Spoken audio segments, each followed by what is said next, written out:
안녕하세요. 공인중개사 이장님입니다. 이장님 유튜브 구독자라면 누구나 다 알고 있는 거주주택 비과세의 기본 중에 기본. 오늘 제목은 이렇네요. 임대사업자의 거주주택 비과세 710 대책으로 자진말소, 자동말소 규정이 나오면서 많이 복잡해졌습니다. 그러다 보니 거주주택 비과세와 관련된 유권 해석 사례가 끝없이 나오고 있네요. 그렇지만 아무리 복잡해져서도 중요한 건 거주주택 비과세의 기본 개념은 변함이 없다는 겁니다. 거주주택을 양도할 당시에 임대주택은 임대 중일 것. 제가 거주주택 영상마다 이 얘기는 한 것 같네요. 오늘 내용은 이 기본적인 사항을 놓쳐서 비과세를 못 받은 안타까운 유권 해석 사례입니다. 제 유튜브 구독자라면 절대 나와서는 안 되는 사례입니다. 시작하겠습니다. 설 연휴 건강하게 보내시고 새해 복 많이 받으십시오.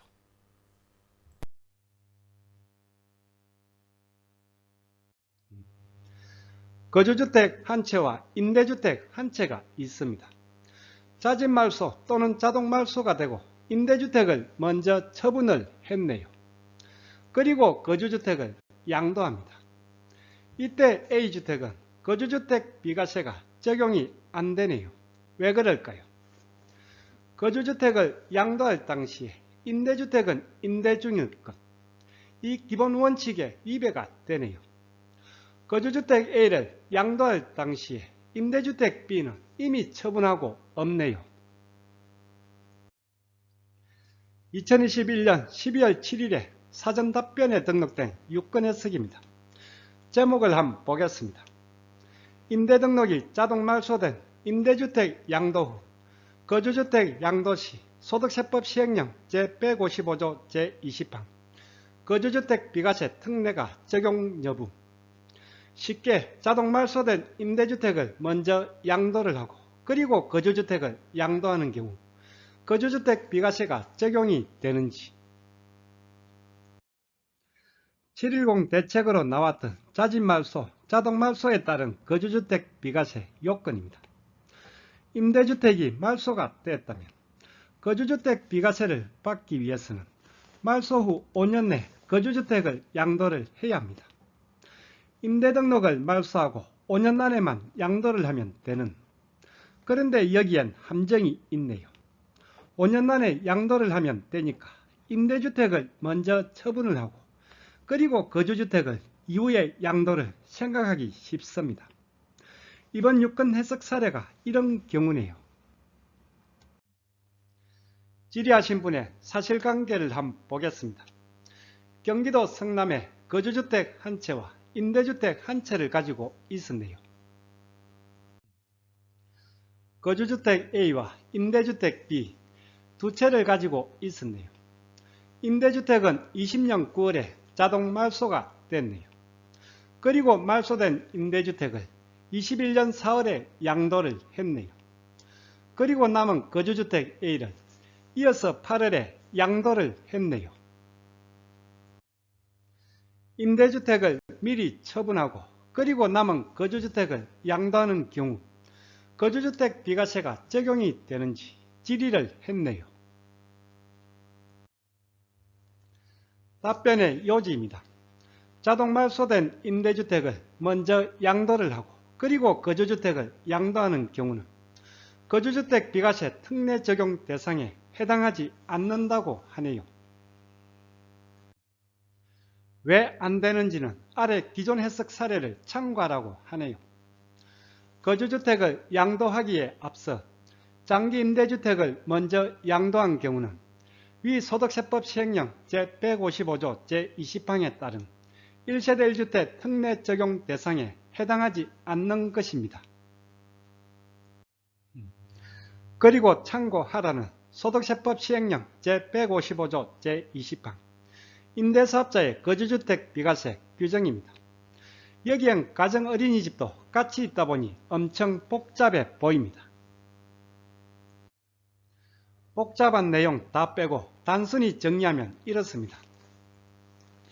장기 임대주택과 그 밖에 1주택을 소유하고 있는 1세대가 즉 임대주택은 한 채든 몇 채든 관계는 없습니다. 그렇지만 일반 주택은 거주주택 한 채만 있어야 한다는 뜻이네요.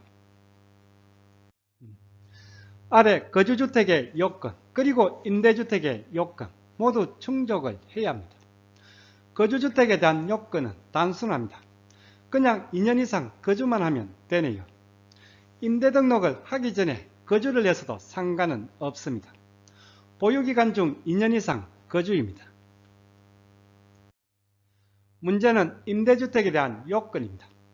여기서 장기 임대주택은 소득세법상 4년 단기, 8년 장기 모두 포함입니다. 양도일 현재입니다. 거주주택 양도일 현재입니다. 세무서 사업자 등록을 하고 지자체 민간임대주택으로 등록하여 임대하고 있으며, 즉 거주주택을 양도할 당시에는 지자체와 세무서에 등록을 하고서 임대를 하고 있어야 한다는 뜻이네요. 그리고 임대료 5% 정액 제한도 지키고 있어야 하네요.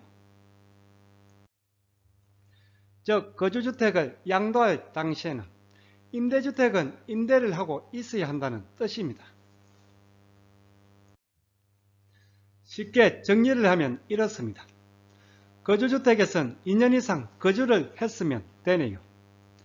그리고 임대주택은 거주주택을 양도할 당시에 지자체와 세무서에 등록을 하고 임대 중이면서 임대료 5% 정액 제한을 지키고 있으면 되네요. 거주주택을 양도할 당시에 임대주택은 임대 중일 것. 거주주택 비과세의 가장 기본적인 기본 개념입니다. 다시 요건 해석 사례로 돌아와서 거주주택과 임대주택을 한 채씩 보유하다가 임대주택을 먼저 양도를 했습니다. 이 경우는 거주주택을 양도할 당시에 임대주택은 임대 중인 상태가 아니네요. 따라서 거주주택 비과세는 적용이 안 되네요. 그렇다면 여기서 B주택을 먼저 양도를 한 상태에서 A주택을 비과세 받는 방법은 없을까요? B주택을 양도한 날부터 2년 보유 후에 A주택을 양도를 한다면 1세대 1주택 비과세가 적용이 되겠네요. 2021년 9월에 올린 영상입니다. 임대주택을 먼저 처분하고 마지막에 거주주택을 양도한다면 비과세 받는데 주의할 게 있네요. 즉, 이 경우도 비과세를 받을 수 있다는 얘기네요. 거주주택 A와 임대주택 B가 있습니다. B 임대주택을 21년 3월에 말소하고 먼저 양도를 했네요. 그리고 A주택을 21년 12월에 양도를 할 예정입니다. 오늘 해석 사례와 같은 상황이네요. 임대주택을 먼저 처분했기에 A주택은 거주주택 비과세는 적용이 안 되네요. 그렇지만 한 채 남은 A주택은 1세대 1주택 비과세는 가능하네요. 단지 최종 1주택이 적용되면서 B주택 양도일부터 2년 이상 보유 또는 거주를 하고 양도를 하면 되네요.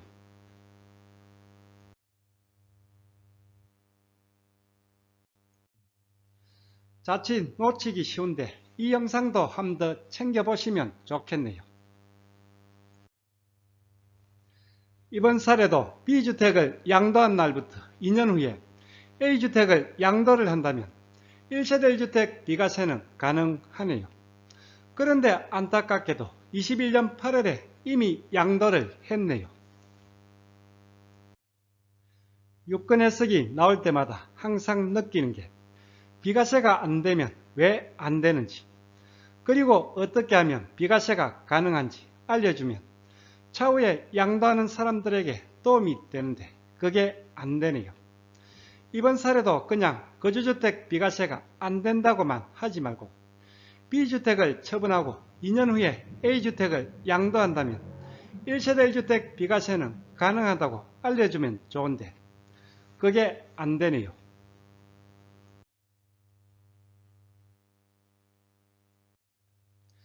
자진말소나 자동말소가 되고 나면 5년 내 양도를 해야 거주주택 비과세가 가능합니다. 그렇지만 단순히 5년만 생각해서는 오늘 같은 사례가 나올 수가 있습니다.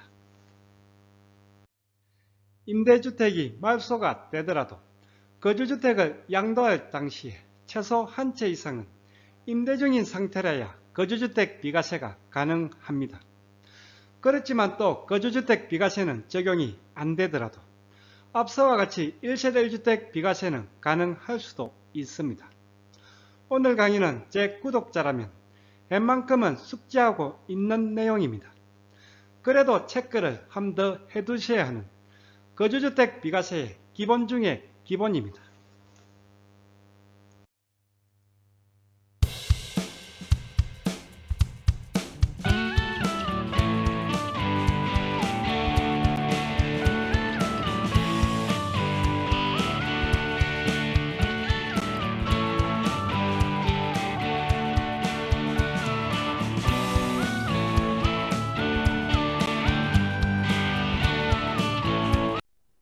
오늘 강의는 여기까지입니다. 다음 시간에 더 유익한 내용으로 찾아뵙겠습니다. 끝까지 보신 분은 구독 그리고 좋아요 부탁드립니다. 감사합니다.